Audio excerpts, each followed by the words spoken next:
এক নাম্বার আমল হচ্ছে সর্বদা ওযুর সাথে থাকা, সব সময় ওযুর সাথে চলাফেরা করা, এটা গুনাহ থেকে বেঁচে থাকার একটা আমল। আল্লাহ রাসূল সাল্লাল্লাহু আলাইহি ওয়াসাল্লাম হাদিসের মধ্যে জানায়া দেন, যখন একটা মানুষ ওযু করতে যায়, ওযু করার সময় যখন সে তার চেহারাটা ধৌতা করে, চেহারা ধৌতা করার পরে যখন চেহারা থেকে পানির ফুঁটাগুলো গড়িয়ে পড়তে থাকে, ওই পানির ফুটার সাথে সাথে তার চেহারার সমস্ত গুনাহগুলো ঝরে পড়ে যায়। এরপরে যখন হাত ধৌতা করে, হাতের ফুটার সাথে সাথে হাতের গুনাহগুলো ঝরে পড়ে যায়। যখন পা ধৌতা করে, পায়ের পানির ফুটার সাথে সাথে পায়ের গুনাহগুলো ঝরে পড়ে যায়। এক পর্যায়ে এমন হয়, হাত্তা ইয়াখরুজা নাকিয়্যাম মিনাজ যুনুব, ওই লোকটা একেবারে গুনাহ থেকে পবিত্র হয়ে যায়। একটা মানুষ যখন নিয়মিত ওযু করবে, ওযুর সাথে থাকবে, তার সমস্ত অঙ্গ প্রত্যঙ্গের গুনাহগুলো ঝরে পড়বে। এটা আল্লাহ রাসূলের হাদিসের মধ্যে আসছে, তিরমিজি শরীফের বর্ণনা। আরেক হাদিসের মধ্যে আল্লাহর নবী বলেন, কোনো মানুষ যখন ওযু করবে, ওযু করার পরে কালিমা শাহাদাত পাঠ করবে, আশহাদু আল্লা ইলাহা ইল্লাল্লাহ ওয়া আশহাদু আন্না মুহাম্মাদান আবদুহু ওয়া রাসূলুহু, যখন কালিমা শাহাদাত পাঠ করবে, ফুতিহাত লাহু আবওয়াবুল জান্নাতিস সামানিয়া, আল্লাহ রাব্বুল আলামিন ওই ব্যক্তির জন্য জান্নাতের 8টা দরজা খুলে দিবেন। ইয়াদখুলু মিন আইনিহা শা, সে যেই দরজা দিয়া মন চায় সেই দরজা দিয়া জান্নাতে প্রবেশ করবে। এজন্য ওযুর সাথে থাকা। আরেক হাদিসের মধ্যে আল্লাহর নবী সাল্লাল্লাহু আলাইহি ওয়াসাল্লাম বলেন, যখন কোনো মানুষ ওযু করে, এরপরে যতক্ষণ ওই লোকটা ওযুর সাথে থাকে, ততক্ষণ পর্যন্ত তার আমল নামায় শুধু নেকি আর নেকি লেখা হতে থাকে। তা আপনি যতক্ষণ ওযু করবেন, ওযুর সাথে থাকবেন, ততক্ষণ পর্যন্ত আপনার আমল নামায় ফেরেশতারা নেকি লিখতে থাকবে। এজন্য গুনাহমুক্ত জীবন করার 1 নাম্বার আমল হচ্ছে ওযুর সাথে থাকা। 2 নাম্বার আমল বেশি বেশি ইস্তেগফার পাঠ করা, আস্তাগফিরুল্লাহ আস্তাগফিরুল্লাহ আস্তাগফিরুল্লাহ, এটা বেশি বেশি পাঠ করা।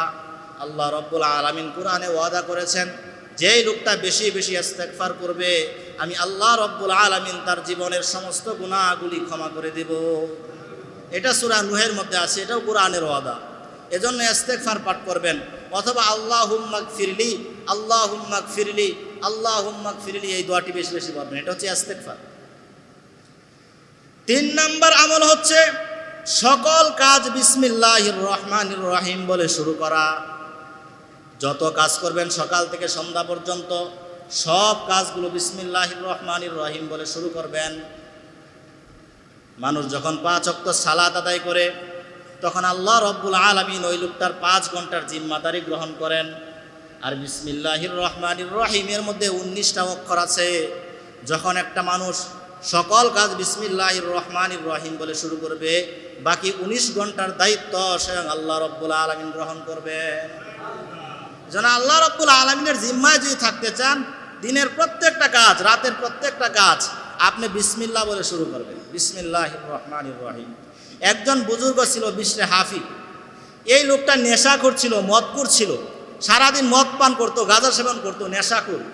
একদিন রাস্তা দিয়ে হেঁটে যাচ্ছে, রাস্তা দিয়ে হেঁটে যাওয়ার সময় দেখে রাস্তার মধ্যে একটা কাগজের টুকরা পড়ে আছে। ওই কাগজের মধ্যে লেখা আছে বিসমিল্লাহির রহমানির রহিম। ওই লোকটা খুব মহব্বতের সাথে কাগজের টুকরাটা কুড়াইয়া নিছে, হাতে নিছে। নেওয়ার পরে দেখে যে বিসমিল্লাহির রহমানির রহিম। নেশাগ্রস্ত মাতাল, কিন্তু সে আল্লাহর নাম দেখে তার মনের মধ্যে বড় মায়া লাগছে। কাগজের টুকরাটা নিয়ে মুখের মধ্যে লাগাইছে, গালের মধ্যে লাগাইছে, কপালের মধ্যে লাগাইছে, চুমা খাইছে। পকেটের মধ্যে 2টা রূপ্য মুদ্রা ছিল। এই 2টা রূপ্য মুদ্রা সে বিক্রি করে দিচ্ছে। বিক্রি করে 2টা আতরের শিশি কিনছে, সুগন্ধি ক্রয় করছে। ক্রয় করার পরে আল্লাহ তাআলার নামের মধ্যে লাগাইছে।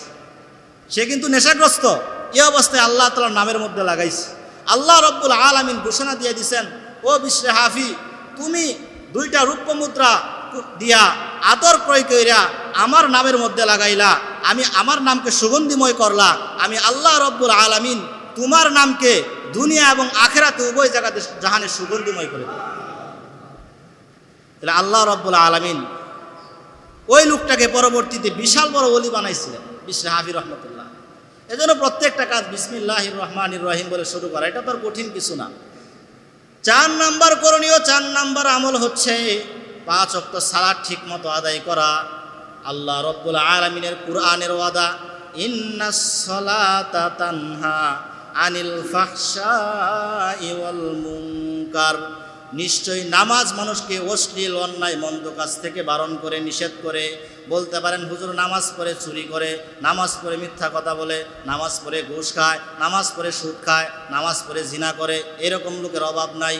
এইটা নামাজের দোষ না, এটা হচ্ছে তার দোষ, কারণ সে সুন্নতভাবে সুন্নত মোতাবেক আল্লাহর নবীর নির্দেশ মেনে, আল্লাহর নির্দেশ মেনে নামাজ পড়তে পারে নাই।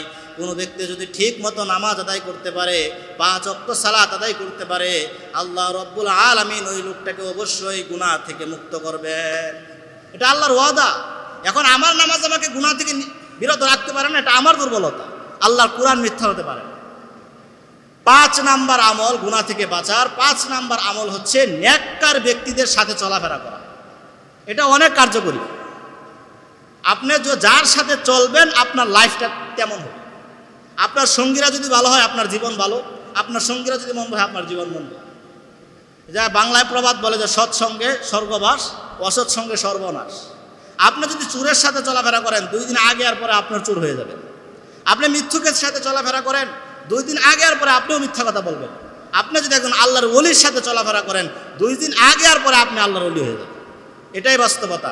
এজন্য আল্লাহ রাব্বুল আলামিন কুরআনে কারিমে বলেছেন, ইয়া আইয়ুহাল্লাযীনা আমানুত্তাকুল্লাহ, ও ঈমানদারেরা তোমরা আমি আল্লাহকে ভয় করো। 2 নাম্বার কাজ, ওয়া কুনু মা'আস সাদিকিন, 2 নাম্বার কাজ হতে তোমরা সৎ লোকদের সাথে থাকো। সোহবতে সলেহ তোরা সলেহ কুনাত, সোহবতে তোয়ালেহ তোরা তোয়ালেহ কুনাত। ভালো মানুষের সাথে থাকবেন, ভালো হয়ে যাবেন, মন্দ মানুষের সাথে থাকবেন, খারাপ হয়ে যাবেন। আল্লাহর রাসূলকে সাহাবায়ে কেরাম জিজ্ঞেস করছেন, ইয়া রাসূলুল্লাহ, উত্তম সঙ্গী কারা? কাদের সাথে চলাফেরা করলে আমাদের লাইফ সুন্দর হবে, জীবনটা ভালো হবে? কার সাথে চলাফেরা করব? কারা সত্যবাদী, কারা সৎ লোক? আপনি আমাদেরকে বলে দেন। আল্লাহ রাসূল সাল্লাল্লাহু আলাইহি সাল্লাম বললেন, মান